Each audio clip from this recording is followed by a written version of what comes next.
Excuse me sir, আপনি তো বাংলাদেশের সবথেকে বড় চাঁদাবাজ। আপনার চাঁদাবাজির সফলতার গল্পটা যদি আমাদেরকে একটু বলতেন।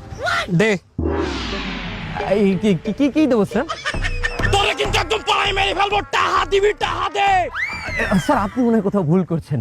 আমরা টিভি চ্যানেলের ইন্টারভিউর জন্য কাউকে পেমেন্ট করিনি। তোর ইন্টারভিউ জন্য কোনো পেমেন্ট এই চান্দা ভাই চায় না। চান্দা ভাই এত খরাতি না। তুই যে বাংলাদেশে একটা শীর্ষস্থানীয় টিভি চ্যানেল চালাও, সে টিভি চ্যানেলের উপরে আমাকে চান্দাবাদের কি কোনো হক নাই? তোমার চ্যানেলের নামটা কি জানো? 46 নাকি? এক্সকিউজ মি স্যার, ওটা 46 নয়, 24। আর তো 24 হোক আর 28 হোক, চান্দা তোমার দেওয়াই লাগবে। কান খুলে শুনে রাখো, যেই সরকারি ক্ষমতায় আসুক, বাংলাদেশের মানুষের এই চান্দা বাইরে চান্দা দেওয়াই লাগবে। ঠিক কিনা বলো?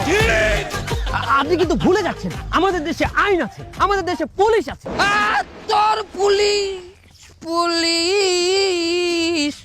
হাজার পুলিশ, সকল পুলিশের মরণে স্মরণে।